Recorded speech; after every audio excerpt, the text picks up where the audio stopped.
Es árbitro internacional de ajedrez, entrenador y organizador de torneos, sobre todo la relación siempre el ajedrez y la cultura. Fue campeón provincial en Córdoba. También difusor periodístico de ajedrez en la radio universitaria de Córdoba. Profesor de ajedrez de la Universidad Tecnológica Nacional de Córdoba. Bueno, con esto presentamos a Jorge Kuhn y somos todo oído y percepción. Bueno, buenas tardes, buenas noches a todos. Hay gente de otros países también. Vamos a tratar de mostrar esta conferencia, vamos a tratar de, como si fuéramos guías de un museo o guías de turismo, mostrar 6 momentos, 6 episodios históricos del ajedrez que van a justificar que el ajedrez forma parte del tesoro cultural de la humanidad, especialmente del mundo occidental. Como reza el libro de Ubencio Blanco, el ajedrez forma parte del patrimonio universal intangible de la humanidad. Hay muchísimas relaciones del ajedrez en diferentes momentos históricos. Y este primer capítulo que vamos a hablar de ajedrez y la imprenta, el ajedrez y los libros, la importancia que tuvo para la difusión del ajedrez la creación de la imprenta en 1440 por Gutenberg, y vamos a ver cómo llega el ajedrez a Europa y cómo tenemos elementos históricos ciertos, comprobados, documentados, etc. El juego de Satranj, que era un juego de origen persa, se practicaba en el califato de Bagdad, centro del Islam, hacia el año 700. Cuando se produce la invasión árabe a España, en el siglo VIII, traen el ajedrez y hay pruebas de que el primer jugador de ajedrez que trajeron, el que trajo el ajedrez concretamente a Europa, fue Sirzab, un músico y cantante de la corte de Bagdad que visitó España, viajó de Bagdad a Algeciras y actuó dentro de la corte del califa de Córdoba, del emir de Córdoba, Abd al-Rahman II. Ya hay elementos de prueba. Hay un libro que se llama Historia de la España musulmana, del historiador francés Lévi Provenzal, que dice: el ajedrez fue introducido en Córdoba, Córdoba de la vieja Andalucía, por Sirzab en el siglo IX. Sirzab fue invitado a visitar la capital de Andalucía por el emir de Córdoba, Abd al-Rahman II, que tuvo un gran papel en la vida cultural de los habitantes, no solamente de Córdoba, sino en toda Al-Andalus. Al-Andalus era un gran centro cultural porque permitía la coexistencia de mozárabes, que eran cristianos que vivían dentro del dominio de Al-Andalus, judíos y musulmanes, lo que permitía, por ejemplo, un gran desarrollo de la filosofía. Aristóteles, Platón habían sido traducidos al árabe y justamente salieron ese conocimiento de la Grecia clásica, de los monasterios donde habían quedado guardados durante casi 8 siglos, a la discusión filosófica, a la discusión de los intelectuales de la época. Dice también este historiador francés, su sucesor como califa de Córdoba, Muhammad I, reinó en el año 852 a 886, fue un hábil jugador de ajedrez y a menudo jugaba con su sirviente Aydin, que era considerado un jugador extraordinario para sus contemporáneos. El ajedrez se va moviendo lentamente hacia el norte, fundamentalmente por la acción de los condes de Cataluña, los condes de Barcelona. Era una región que tenían grandes habilidades comerciales. Entonces, este juego que habían traído los árabes, luego llega, en menos de 2 siglos, llega a todos los grandes centros europeos. Bueno, un elemento de difusión que vamos a ver son los manuscritos. Vamos a mostrar algunos de los manuscritos que hay. Acá tenemos, se está viendo ahí, un manuscrito árabe, donde están jugando al ajedrez con las reglas medievales. Las reglas medievales eran similares a las actuales, salvo el movimiento del alfil y de la dama. El alfil movía 1 o 2 pasos en diagonal y podía saltar por encima de otras piezas también, mientras que la dama, que no era dama, nadie le daba un carácter femenino a la dama, era fers. Fers vendría a ser visir. La traducción del persa de fers es visir, y de ahí viene la denominación alférez. Ustedes conocen el grado militar. Al, como saben, en árabe es él, entonces alférez significa el visir. Entonces, no era una dama, porque si hubiera sido la reina, como luego se entendió en Europa occidental, el juego de ajedrez, en vez de jugarse con una sola dama, se tendría que haber jugado con 400 damas, porque los califas tenían un harem de mujeres, ¿no? Entonces la función inicial de la dama era de ser un general, un visir, el que manejaba las tropas. Resulta que el ajedrez llega a España y de ahí tenemos que nuestro idioma castellano, tenemos las denominaciones originales que no tienen otros idiomas de origen latino. Por ejemplo, cuando hablamos del nombre de nuestro juego, ajedrez, estamos diciendo al-Shatranj. Al-Shatranj, ajedrez. El juego Shatranj, que viene del chaturanga, el juego hindú del chaturanga, después los árabes lo llaman Shatranj, nosotros llamamos al-Shatranj. Cuando decimos jaque mate, estamos diciendo Shahmat. Shahmat en persa, el rey ha muerto. Nuestro juego es el rey ha muerto. Cuando jugamos con el alfil, estamos diciendo alfil, el elefante. Esa era la representación del alfil. Los elefantes en Oriente eran armas de guerra, eran como dijéramos hoy en día un tanque, un arma acorazada muy fuerte. Esa era la función que tenían los alfiles, que eran elefantes. Bueno, el ajedrez va pasando, en el año 900 ya está llegando a Francia, Inglaterra, a los grandes centros. Vamos a ver que a la par que los manuscritos que se van distribuyendo en las primeras universidades, las universidades de Oxford, la Universidad de Bolonia, que son del siglo X, que llevan los trabajos de los grandes autores de Al-Ándalus, autores que son cristianos, son judíos y son árabes, también llevan manuscritos del juego de Shatranj. Y el ajedrez parece que llega a las universidades a la par de esos manuscritos de los grandes autores de esa época que ya vamos a nombrar. Resulta que alfil, el elefante, tenemos, cuando llega a Francia dice, ¿quién es este que tiene un bonete? Y debe ser el fou, el bufón, el que está al lado del rey y de la dama, el bufón que estaba en el palacio. Cuando llegan a Inglaterra dice, bueno, estos bonetes son de los obispos. Por eso en ajedrez en inglés es bishop, que es obispo. En cada país las piezas tienen diferentes nombres porque los adaptan a su cultura, pero nosotros tenemos la denominación en árabe, alfil. También cuando hablamos del juego de ajedrez, el nombre chess, vendría a ser rey, vendría de la raíz shah. Shah, la raíz, ustedes se acuerdan del shah de Persia, el rey. O sea que el juego de ajedrez en castellano es ajedrez al-Shatranj. El alfil, alfil, jaque mate, shahmat, el rey ha muerto. Bueno, ya se sabe, y hay testimonios de que el ajedrez entra a la España cristiana en el siglo XI. Hay piezas de marfil que se encuentran en el monasterio de Peñalba de Santiago. Esto forma parte del Camino de Santiago. Vamos a mostrar las piezas originales. Alejandro, ¿no quieres Sí. bajar un poquito tu cámara para que se vea mejor tu Bueno, rostro? ahí está. Perfecto. Gracias. Estas son 4 piezas que hay en el Museo de Peñalba de Santiago que pertenecieron a un santo cristiano, San No Genaro. hemos cambiado de imagen, seguimos viendo la Perfecto. anterior, ¿eh?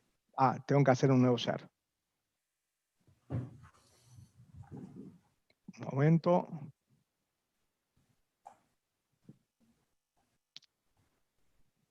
Ahí está. Ahí está, ¿lo ven? Bueno, estas piezas Ahora hechas sí. en marfil, que son de origen islámico. ¿Por qué? Porque en el Islam tenían prohibición de figuras humanas. Por eso buscaban representaciones simbólicas de las piezas.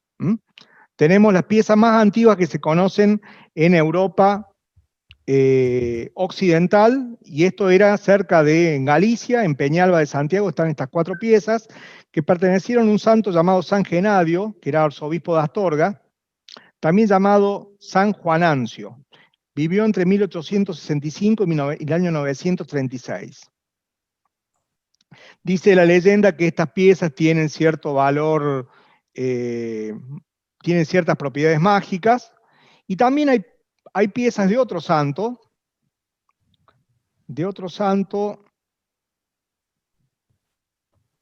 acá está. ¿Se ven? ¿Cambió la imagen? Sí. De otro Sí, sí. santo llamado San Rosendo, en el monasterio benedictino de San Millán de la Cogolla. El monasterio de San Millán de la Cogolla es del año 936.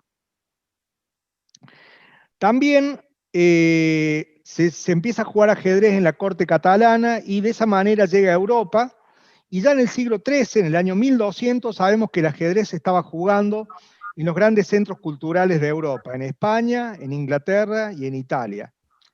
La literatura árabe se basaba básicamente en matemáticas, astronomía y filosofía, y ellos habían recogido toda la filosofía aristotélica y platónica. Y esos conocimientos llegan a las universidades de Bolonia, fundada en el año 1088, y de Oxford, fundada en Inglaterra en 1096. Y entonces los grandes autores de ese gran universo cultural que permitió fusionar 3 culturas, la cultura islámica, árabe, la cultura cristiana y la cultura judía en Al-Ándalus, durante los 8 siglos del califato del Ándalus, permitió que autores como Abenpase, Maimónides, muy importante para la tradición judía, Averroes, que fue comentarista de Aristóteles, Salomón Ben Yehuda, que también tenía el nombre árabe de Ibn Gabirol, uno de los más grandes poetas de la Edad Media, sean conocidos, ¿no es cierto?, en estas universidades recién fundadas, y al mismo tiempo, junto a esos manuscritos, surgían entonces manuscritos de ajedrez enseñando las reglas. Y algo interesante, en esa época era muy importante la parte artística del ajedrez.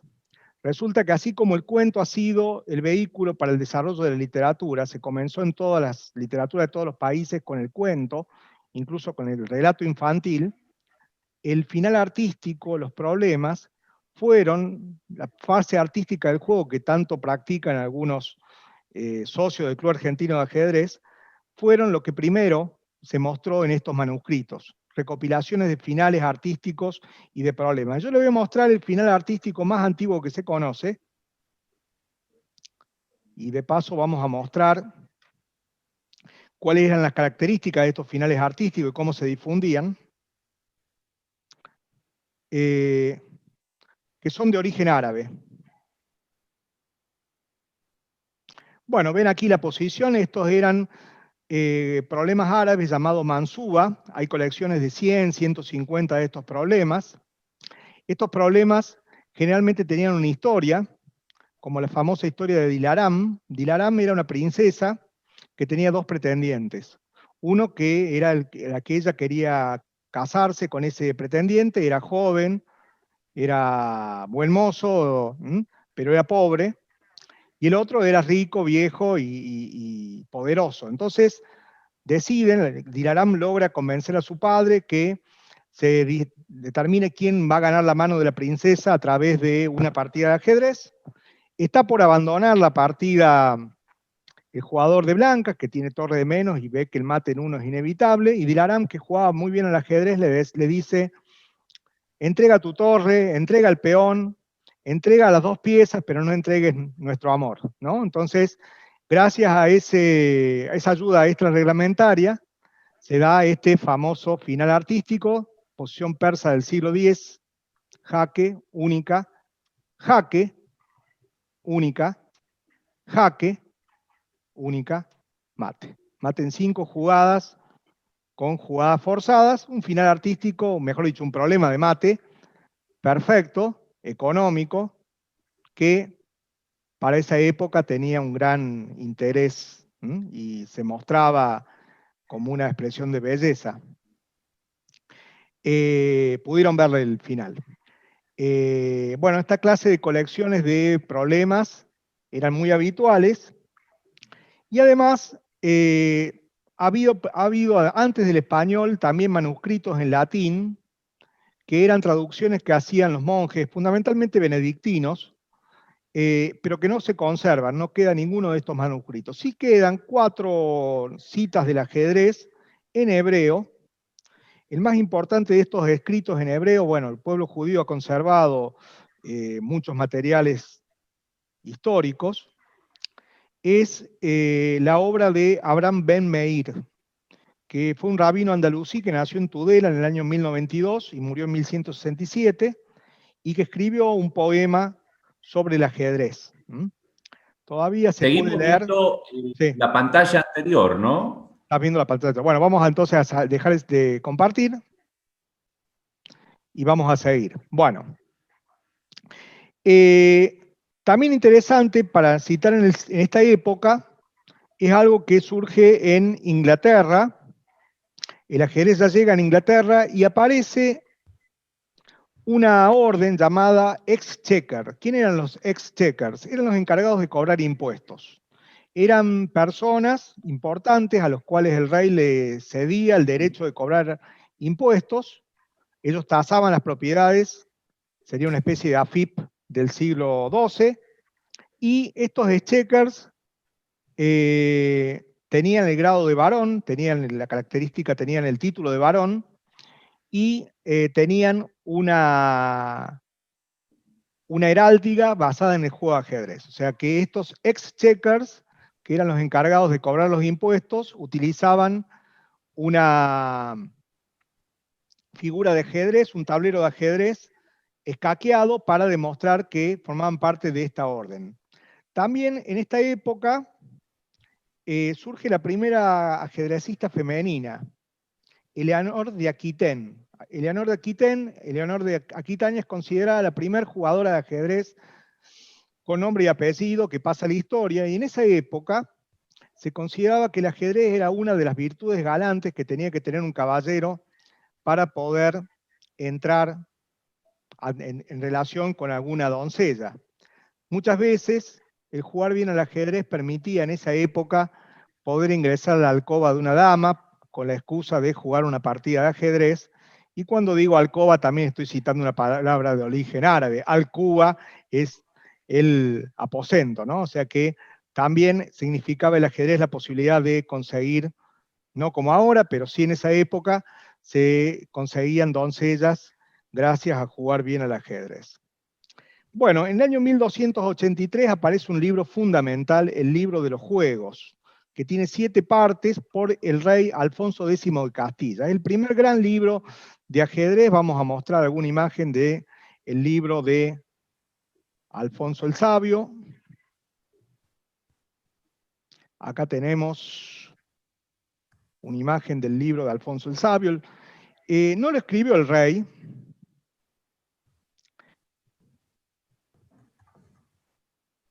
No lo escribió el rey. El rey era un rey muy preocupado por el tema de la cultural. Tenía grandes conocimientos de astronomía, recopilación de todos los conocimientos que estaban en contacto con el mundo árabe. Él nació en Toledo en 1221 y murió en 1284. Y bueno, sus sabios escriben el tratado del libro de los juegos de Alfonso X el Sabio, rey de Castilla, y el primer libro de estos juegos, que enseña juegos como el backgammon, existía también juegos que eran como el ajedrez, pero con dados, donde se tenía que sortear de acuerdo al número de jugadas de dados la pieza de mover. Bueno, en el primer libro, que es el libro de ajedrez, Dice Alfonso el Sabio, el ajedrez es el juego más noble y que requiere más cualidades que otros juegos. Por eso vamos a comenzar a hablar con él.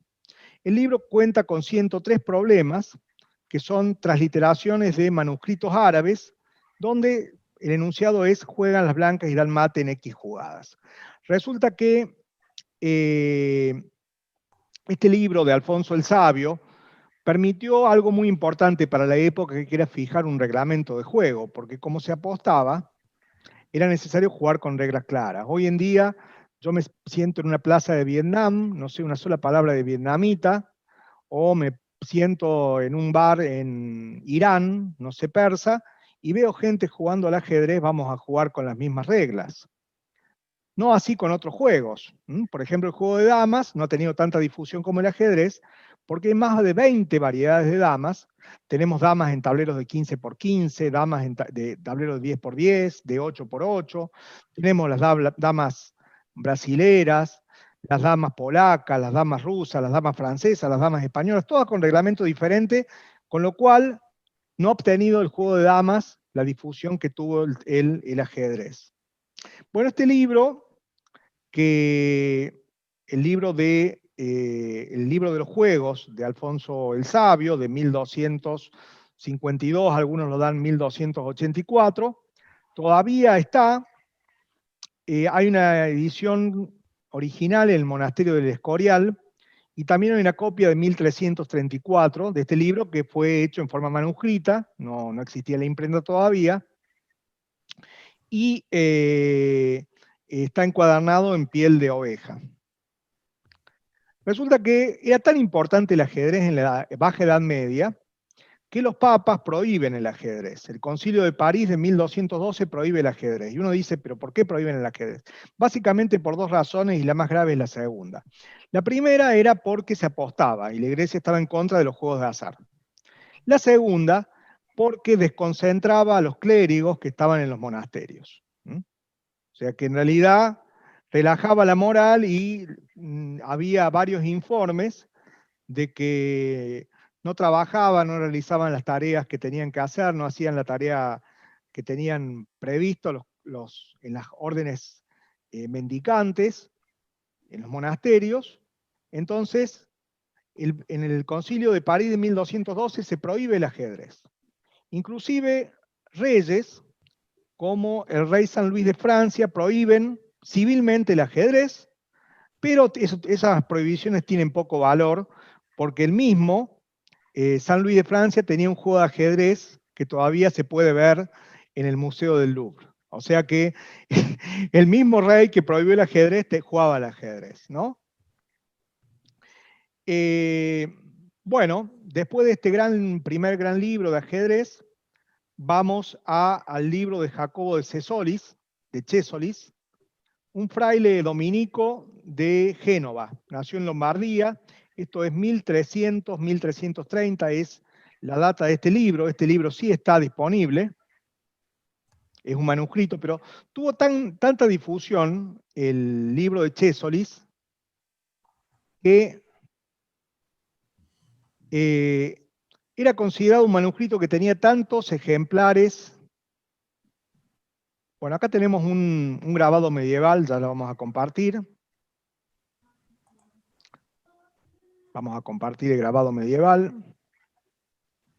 Esto es 1400, un grabado medieval jugando al ajedrez. Pero el libro de Chesolis, que está escrito en latín, era un fraile dominico que vivió en Lombardía. El libro es de 1300, 1330, está disponible, se encuentra todavía los manuscritos. El nombre del libro es Liber de Moribus Hominum et de Ophilium Nobilium, Super Iudum Scacorium. Está dividido en 4 tratados, se llama Ludus Scacorium. Lo que busca es reglas de juego, da algunas teorías sobre la invención del juego de ajedrez, que lo da en Babilonia, da el origen del juego de ajedrez en Babilonia, leyendas, y una parte moral donde él busca analogías entre el ajedrez y la sociedad medieval. Este libro es tan famoso que se sigue imprimiendo hasta en 1549, donde por primera vez es impreso en una imprenta en España, en Valladolid. También se ha traducido como El juego de ajedrez o Dechado de la fortuna. Ese es el nombre del libro de Jacobo de Sessolis, uno de los grandes autores medievales. Su libro fue muy difundido en la Edad Media y en la Edad Moderna. Acá tenemos, vamos a mostrar, esta es una carátula de la edición italiana, ya del libro impreso, del libro de Jacobo de Sessolis, Florencia 1493, del libro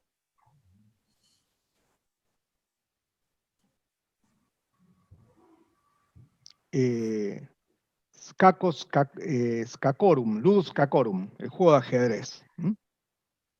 Pero todo esto es ajedrez con las reglas medievales, el ajedrez sin dama sería. Y acá vamos a ver un video, porque acá ocurre algo fundamental, un libro perdido, En busca del incunable perdido. Hay un valenciano llamado Francesc Vicent,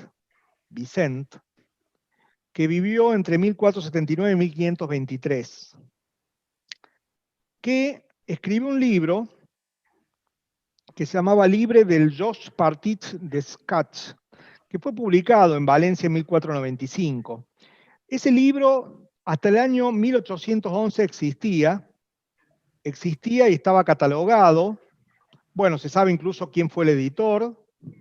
El editor fue Pedro Trasnovar. Y ese libro, hasta el año 1811 estaba en un monasterio español, del monasterio de Montserrat, estaba catalogado el libro de Vincent, y en la Guerra de Independencia, cuando los soldados franceses estaban peleando contra los españoles que querían expulsar a José Bonaparte, se perdió. Después hay una historia que en el año 1900, un ejemplar de este libro se vendió en un remate en Barcelona a un coleccionista norteamericano, y si de pronto ustedes tienen este libro de Vincent, el libro de del Jocs Partits d'Escacs, pueden ganarse 10.000 euros. Vamos a poner el video. Yo he hecho un canal en YouTube con todas estas historias. Está en valenciano, pero se entiende. Un momento.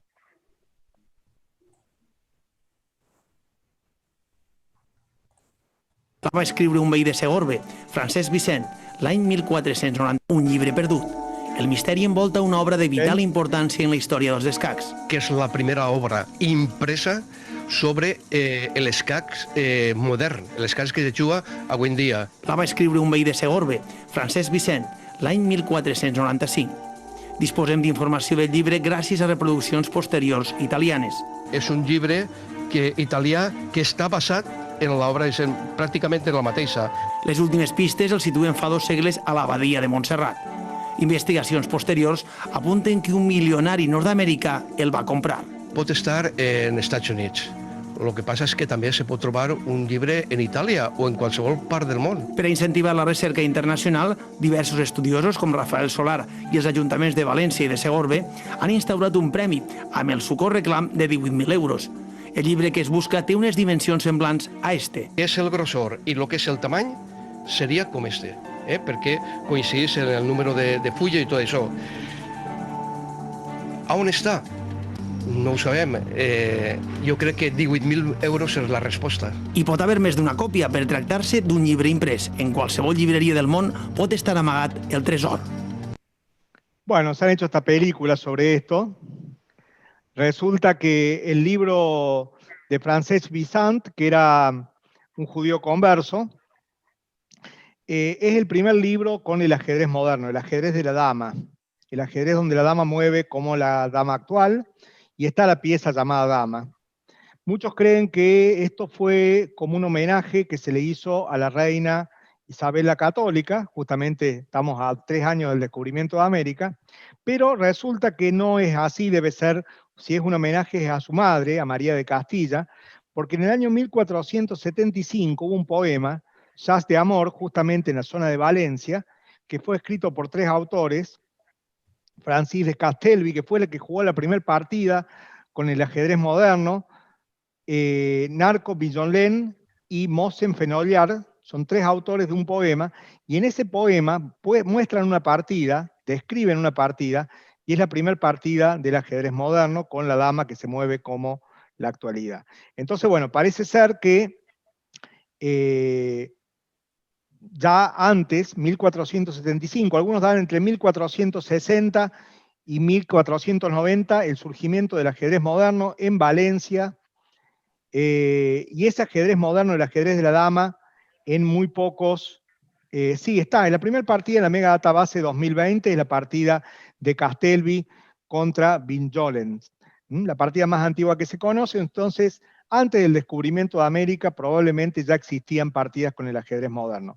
Ese ajedrez moderno mucho más activo, mucho más creativo, donde las piezas entran rápidamente en contacto, es mucho más coherente con el espíritu renacentista. Y rápidamente el ajedrez antiguo, en menos de un siglo, termina muriéndose, y el ajedrez creado, bueno, también dicen los ingleses que ellos crearon, porque los ingleses creen que son el centro del mundo, pero en realidad las teorías, y yo sigo a Averbach, que ha hecho investigaciones al respecto, y también la obra de Ricardo Calvo, hay mucho más pruebas que en el libro de Vicent fue el primer libro que describió las nuevas reglas del ajedrez de la dama, del ajedrez moderno, del ajedrez con las mismas reglas con las que jugamos en la actualidad. Otro libro muy importante que salió 3 años después y que muchos consideran que lo único que hizo este libro fue basarse en el libro de Vicent, que lo toman como antecedente, es el libro de Luis Ramírez de Lucena, que vivió entre 1465 y 1530.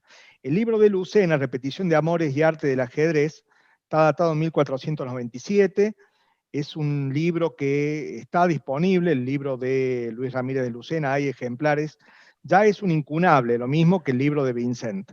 Hay que decir que en 1440, en Maguncia, un orfebre de lo que hoy es la ciudad de Mainz, Johannes Gutenberg crea los tipos móviles y crea la primera imprenta occidental. Los chinos lo tenían todo 1000 años antes, ¿no? O sea que en realidad Gutenberg es el inventor de la imprenta en Occidente. Los chinos ya habían inventado todo.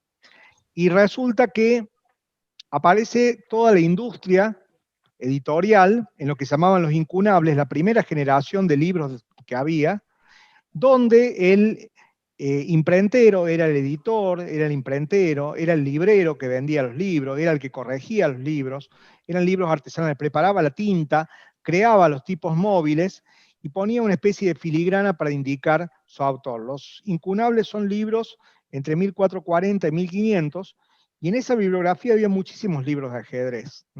Esto demuestra el interés que ha tenido el ajedrez, porque los primeros libros en español fueron 1472, Sinodal de Agualafuente.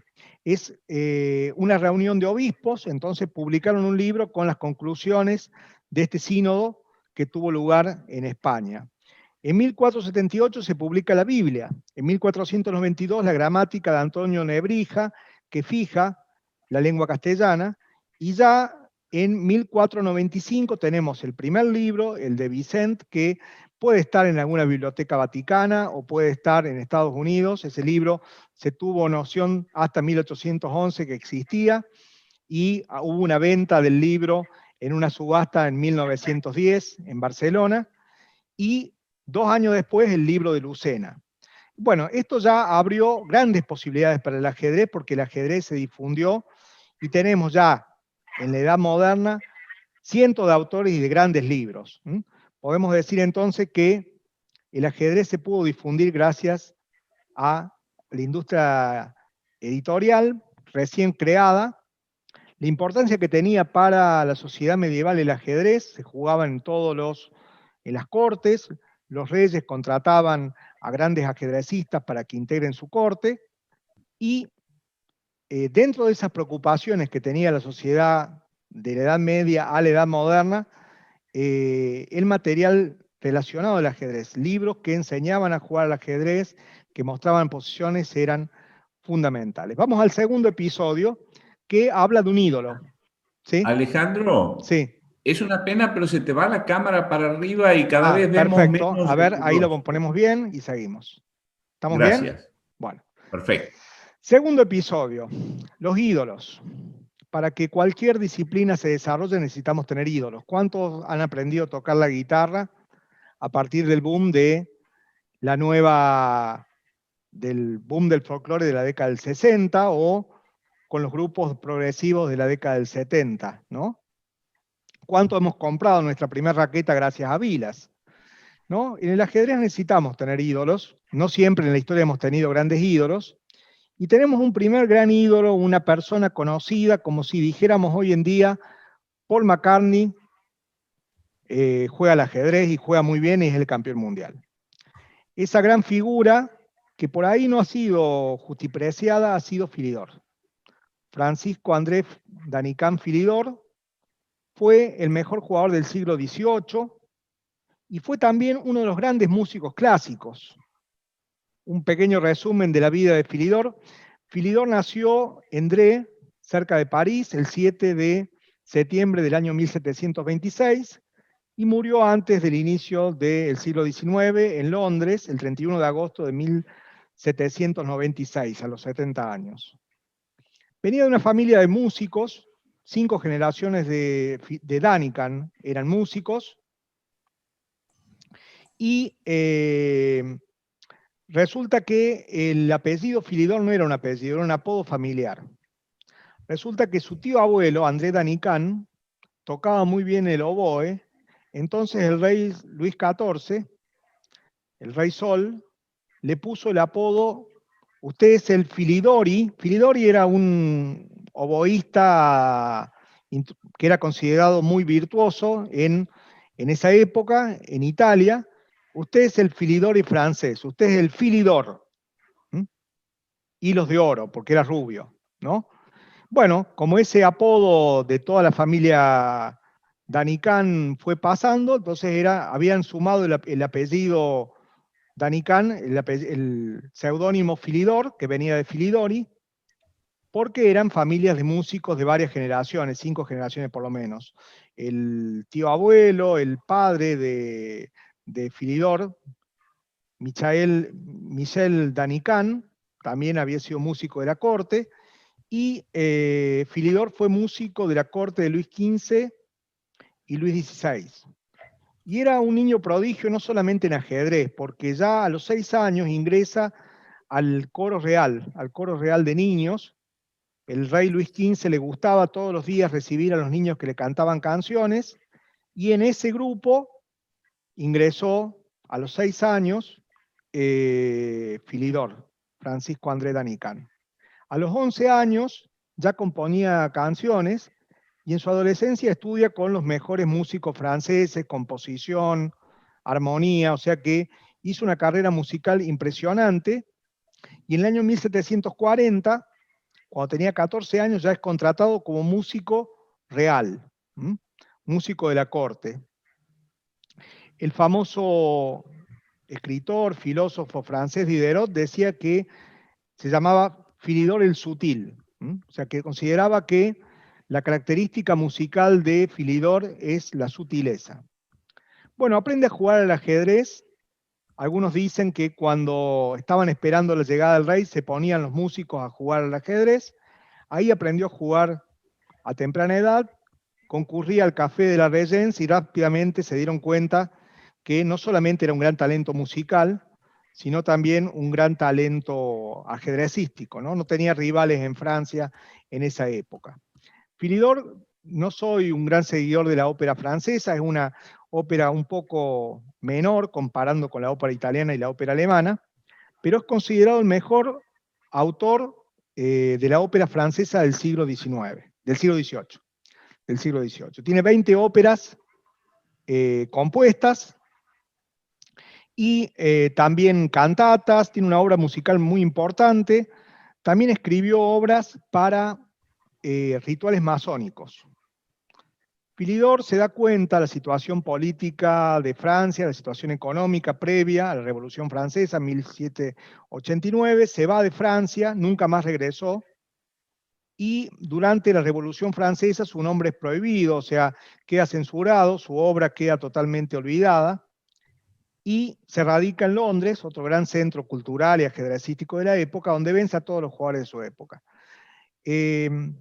Le preguntaron a Ben Larsen en un reportaje quién era el mejor jugador de la historia. Es una pregunta muy difícil de contestar, dijo Larsen, pero evidentemente que Philidor y Morphy superaron totalmente a los contemporáneos. Es el caso de genialidad que jugadores que fueron muy superiores a los jugadores de su época, un jugador adelantado 100 años. Él manejaba teorías que Steinitz manejó 100 años después. Tal era su ventaja que podía jugar contra los mejores jugadores de su época dándole peón y salida de ventaja. Jugaba partidas con ventaja y escribió un gran tratado, Analyse du jeu d'échecs, Análisis del juego de ajedrez, una obra que se siguió publicando hasta el siglo XX, donde analiza, por ejemplo, finales con una precisión que todavía a 350 años siguen siendo perfectos, ¿no? Así que a la par de una carrera musical importante, él fue contemporáneo de Haydn, de Mozart, fue un mejor ajedrecista antes de Morphy, o sea, podemos decir que el mejor ajedrecista antes del siglo XIX fue, sin lugar a dudas por los resultados, Philidor, considerado campeón mundial, venció al sirio Stama en un match y fue considerado extraoficialmente el campeón mundial. Bueno, muchos finales analizó. El análisis del juego de ajedrez todavía se reimprimía en el siglo pasado, hay una reimpresión argentina, y si bien los análisis de apertura han cambiado, los análisis de finales son perfectos. Analiza torre y alfil contra torre, torre y peón contra torre, la famosa posición Philidor. Analiza los casos de rey y dos alfiles, rey, alfil y dos peones contra rey y alfil, con alfil color, las reglas de Philidor. O sea que él desarrolló una capacidad de análisis increíble para la época. Vamos a ver una obra musical de Philidor, porque es como si fuera un gran músico de la época, considerado entre los 10 mejores músicos clásicos de esa época, con una obra muy conocida, más allá del ajedrez, que lamentablemente no es muy difundida. Philidor muere en Inglaterra en 1796, quedó enterrado en Londres. Francia fue bastante injusta porque nunca reclamó los restos del mejor ajedrecista francés de la historia. Vamos a ver un fragmento de la ópera Tom Jones. Es una ópera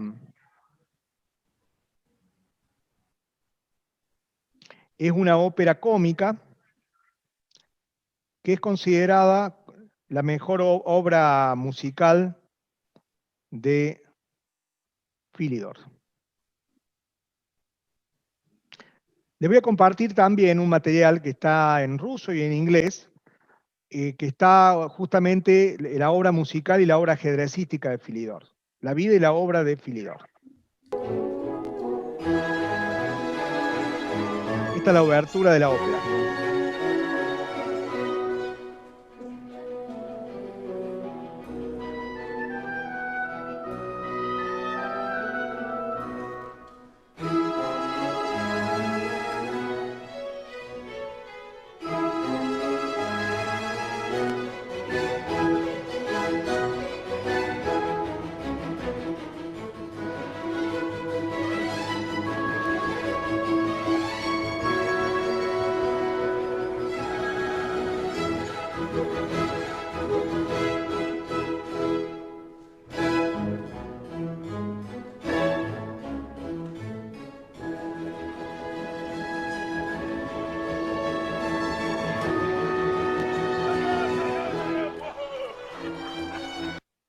Bueno, después les voy a dejar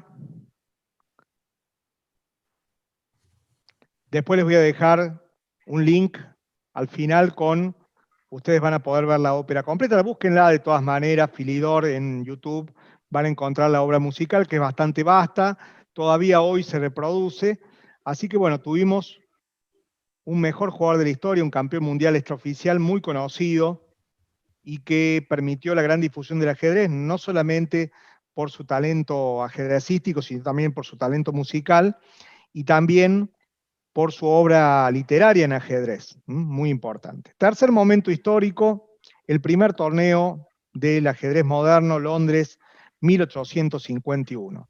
Torneo de Londres, 1851, junto con la Exposición Mundial.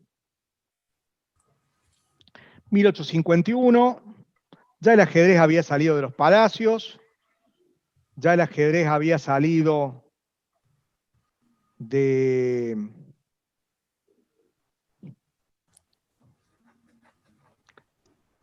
los lugares de nobles, al mismo tiempo que siempre el ajedrez,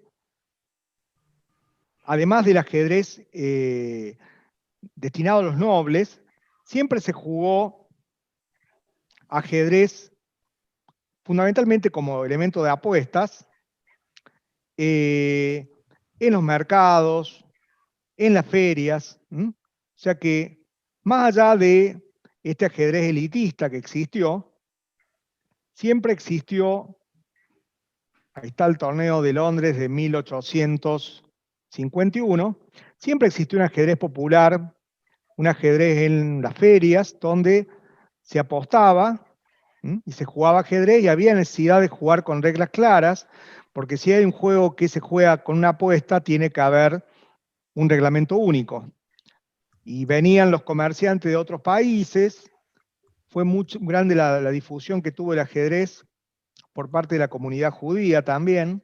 Entonces, bueno, traían el ajedrez de un país a otro y tenían que jugar con las mismas reglas. En el siglo XVIII ya surgen los cafés, el famoso café de la Regence. En las principales capitales europeas se juega ajedrez en los cafés. Y un grupo de personas ingresa al ajedrez como un medio de vida, como un medio para poder subsistir. Muchos de ellos judíos austrohúngaros. No de casualidad Stein y Lasker pertenecían a esa colectividad.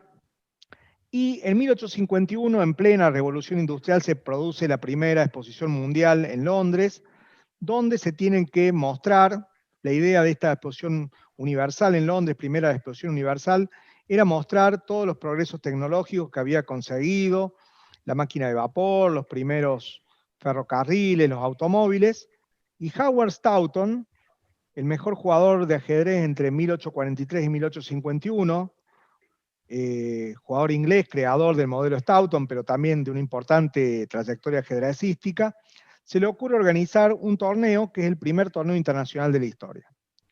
El hecho de que se hiciera paralelamente, se jugó junto a la exposición universal, permitió conseguir fondos y facilitar algo que en esa época era muy difícil, que eran los pasaportes, para que puedan participar jugadores de todo el mundo. Se invitó incluso a jugadores norteamericanos y a jugadores rusos que no pudieron llegar. Y el torneo lo gana alguien outsider, alguien que era una gran sorpresa, un profesor de matemáticas del secundario, del Gymnasium, Adolfo Andersen, de Alemania. No era conocido en el ambiente ajedrecístico universal. El torneo lo armó Stoughton para ganarlo él. Andersen lo elimina 4-1. Stoughton pasa a la historia por ser un mal perdedor, porque después él se justifica porque dice que estaba enfermo durante el torneo y que además el hecho de estar como organizador y como jugador le quitó tiempo para preparar las partidas. Pero bueno, está claro que Andersen es el mejor jugador y vence con comodidad en este torneo, que fue por simple eliminación. No existían relojes de ajedrez en este primer torneo, ya hay varias quejas de algunos jugadores que hacían durar las partidas 20, 23 horas. Se decía que para poder jugar al ajedrez había que tener una gran resistencia física, porque los rivales jugaban cuando querían. Y había jugadores que eran malos perdedores, que no querían abandonar y que seguían jugando, y pensaban una hora en una jugada. Bueno, surge todo a partir de este torneo que gana Adolf Andersen, que es considerado el campeón mundial, extraoficial.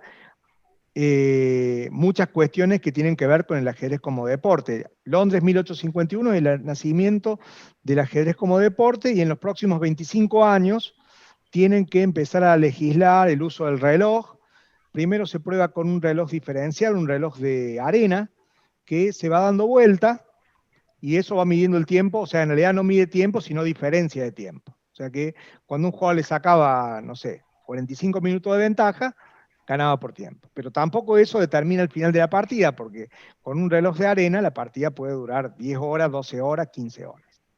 Después, hacia 1870 se busca crear los primeros relojes de ajedrez, y ya en 1872, en un match que juega Andersen contra Rosenthal, ya se juegan con relojes de ajedrez modernos, ¿no? O sea que tienen que inventar, ¿no es cierto?, el reloj de ajedrez. Se tienen que unificar algunas reglas. Yo como árbitro miro esa parte, porque al no existir la Federación Internacional de Ajedrez, que se fundó en el año 1924, resulta que se jugaba con diferentes reglas respecto a la regla de las 50 jugadas, a la regla de la triple repetición. Yo me acuerdo, por ejemplo, que los juegos de Stoughton tenían una torre de dama marcada. O sea, las que eran del flanco de rey tenían en la torre marcada la torre del rey.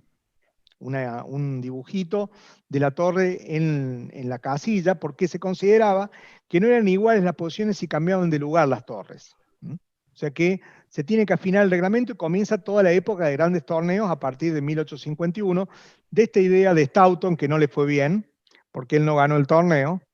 Y Stoughton, ¿quién era? Stoughton era un hijo ilegítimo del conde Howard, era un hijo ilegítimo.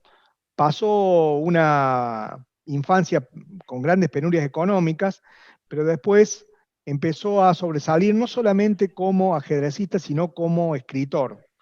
Fue un gran estudioso de la obra de Shakespeare. Escribió varios libros analizando la obra de Shakespeare, y también fue dramaturgo. Entonces, Stoughton, que era escritor, autor y actor también, una figura conocida en Gran Bretaña, y tiene una historia, además de esto, de justificarse su actuación. Él había hecho el torneo de Londres 1851 para ganarlo él, y apareció un profesor de secundaria de matemáticas de Berlín llamado Andersen, y arrasó con el torneo. Resulta que en este torneo se produce una partida famosa, porque no fue la partida que se jugó aquí en la primera ronda. Fue una partida amistosa que jugaron Andersen y Kieseritzky. Esa partida, la partida más conocida de la historia, la partida inmortal, y la podemos ver. La partida inmortal no la vamos a ver completa, si quieren ver, la pueden ver, pero la famosa combinación ocurrió en el torneo, aunque fue una partida fuera del torneo. Yo busqué las partidas que jugaron Andersen y Kieseritzky, que era un jugador polaco radicado en Francia. No fue en realidad la inmortal. La inmortal fue una partida amistosa que se jugó durante el match, ¿no?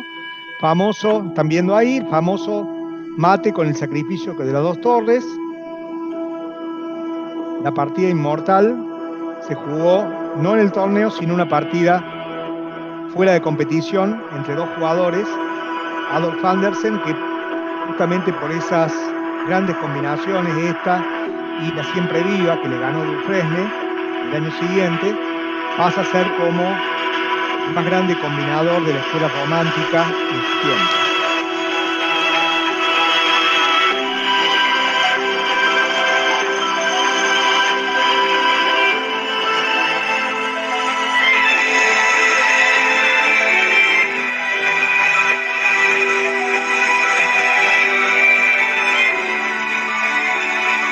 Y ahora en mate artístico, en el sacrificio de dama.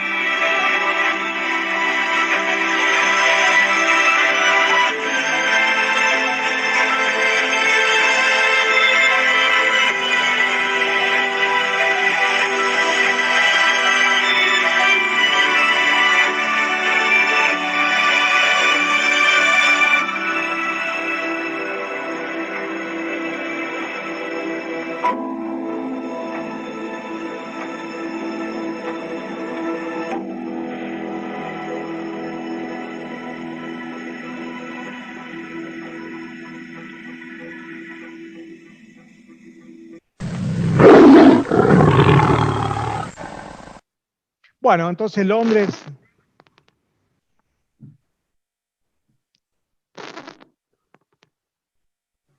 Vamos a seguir acá. Londres de 1851 marca entonces el comienzo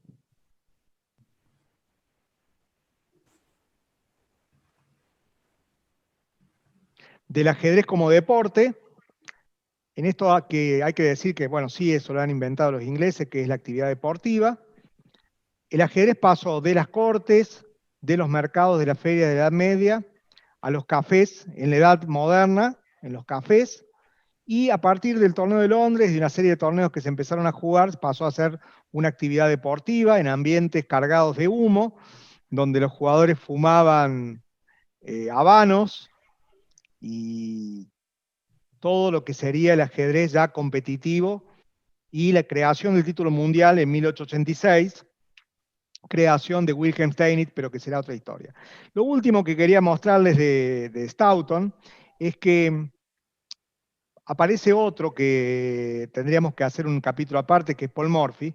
Paul Morphy supera totalmente a los contemporáneos, va a jugar a París contra Andersen, le gana 8-1. Adolfo Andersen queda tan tildado que no puede enfrentarse a este jugador que, según Kasparov, en las posiciones abiertas jugaba como un jugador contemporáneo. O sea, Morphy en el 1860 jugaba ajedrez del siglo XX o XXI. Que pierde 8-1 y tiene que empezar a jugar a 3 en la jugada 1 porque no sabe cómo pararlo, ¿no? Entonces, Morphy, luego de vencer a todos los jugadores por goleada, el mejor jugador de su época, 8-1, viaja a Londres para enfrentar a Stoughton. Entonces Stoughton, que pasa como un mal perdedor, dice, bueno, vamos a jugar un match, pero antes vamos a hacer un match en consulta. Morphy y Barnes contra Stoughton y Owen.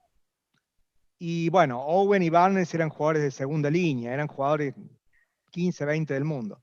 O sea que poco aportaban en la partida por consulta. Gana Morphy 2-0, con mucha claridad, y después Stoughton dice, no vamos a jugar el match, ¿no? Así que Morphy queda frustrado porque no puede enfrentar a Stoughton, y se vuelve a Estados Unidos y no vuelve a jugar nunca más. Así que esa es la historia de Stoughton. Yo creo que gran parte de su forma de ser tenía que ver con su origen, el hecho de ser hijo ilegítimo, etc.